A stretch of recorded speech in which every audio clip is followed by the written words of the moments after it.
안녕하세요. 우리가 불교 경전을 외울 때 그 속에 담긴 진짜 의미가 뭘까 궁금할 때가 많죠? 오늘은 바로 그 붓다의 가르침, 즉 법의 특성을 담은 아주 핵심적인 빨리어 경고를 한 구절 한 구절 뜯어보면서 그 깊고 깊은 의미를 함께 파헤쳐 보겠습니다. 자, 그럼 먼저 그 의미를 파고들기 전에 이 법의 소리에 한번 온전히 귀를 기울여 보시죠. 이 소리 자체에도 정말 큰 힘이 있거든요. 네, 방금 들으신 이 아름다운 구절에는요, 붓다의 가르침이 가진 6가지 아주 핵심적인 특징이 담겨 있습니다. 이 6가지 덕목들을 하나씩 살펴볼 거예요. 이 모든 과정을 아우르는 수행법이 있는데 이걸 바로 담마누사띠라고 부릅니다. 법에 대해 그냥 아는 걸 넘어서 그 가르침의 좋은 점들을 계속해서 마음속으로 되새기는 거죠. 지혜와 평온을 얻기 위해서요. 법의 6가지 특성이 바로 이거예요. 다 중요하지만 오늘 이 시간에는 특히 마지막 3가지에 한번 집중해 보려고 해요.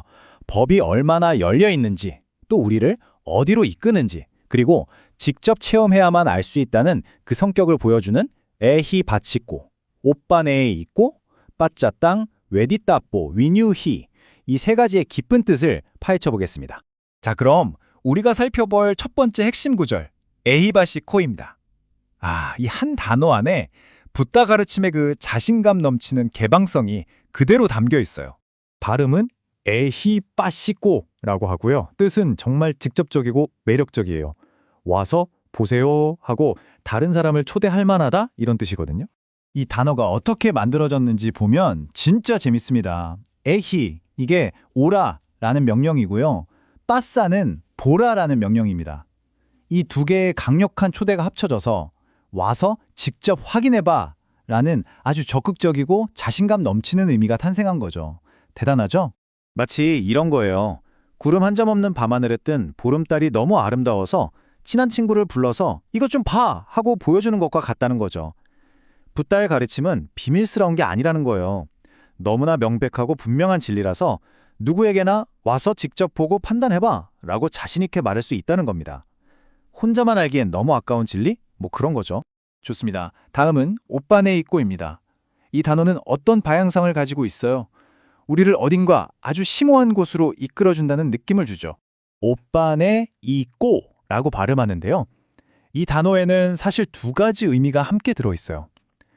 밖으로는 우리를 어떤 목표로 이끌어주는 길을 뜻하고 안으로는 우리 마음속으로 가져와서 깊이 새길 만한 가치가 있다는 뜻도 됩니다. 이 단어의 뿌리를 살펴보면 그 의미가 더 확실해져요. 쪽으로 유를 향하여 라는 뜻의 우빠와 이끌다라는 동사어근 니가 합쳐진 거예요. 그래서 말 그대로 어떤 목표를 향해서 이끌 만한 가치가 있는 것이라는 뜻이 되는 겁니다. 그래서 핵심은 이겁니다. 오빠네 이코는 그냥 아무 길이나 말하는 게 아니에요. 이건 바로 영적인 해탈, 즉 니빠나로 향하는 가장 직접적인 길을 가리키는 거죠. 법을 따르면 반드시 그 길로 가게 된다. 이런 확신을 주는 단어입니다. 자, 이제 대망의 마지막 구절로 넘어가 보겠습니다. 이건 여러 단어로 이루어져 있는데요.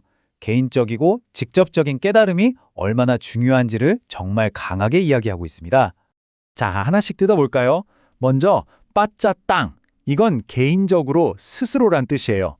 다음 웨디따뽀는 경험되어야 할, 알려져야 할 이란 뜻이고요. 그리고 윈유시인은 지혜로운 사람들에 의해서 라는 말입니다. 마지막에 붙은 띠는 문장이 끝났다는 표시고요. 이걸 다 합치면 어떻게 될까요? 바로 지혜로운 이들이 각자 스스로 경험해야만 한다. 이런 완전한 문장이 되는 겁니다. 이게 바로 이 구절의 핵심 가르침이죠.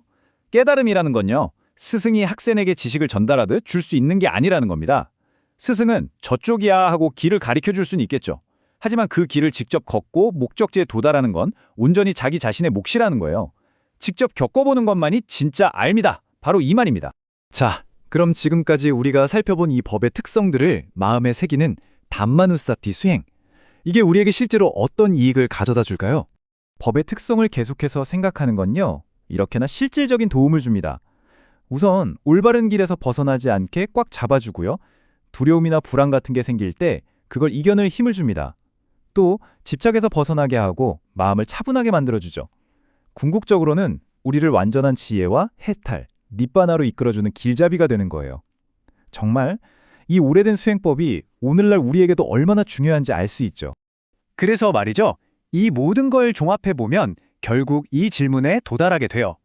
과연 붓다의 가르침은 그냥 믿습니다 하고 믿어야만 하는 대상일까요? 아니면 직접 와서 보고 스스로 경험해야만 하는 대상일까요? 오늘 우리가 살펴본 이 세 가지 특성이 그 답을 아주 명확하게 보여주고 있는 것 같습니다. 자, 마지막으로 이 경구를 다시 한번 함께 읊어보겠습니다. 아마 처음 들었을 때와는 전혀 다른 훨씬 더 깊은 울림으로 여러분께 다가올 겁니다. 네, 오늘 붓다 가르침의 심오한 세계를 저와 함께 탐구해 주셔서 정말 감사합니다.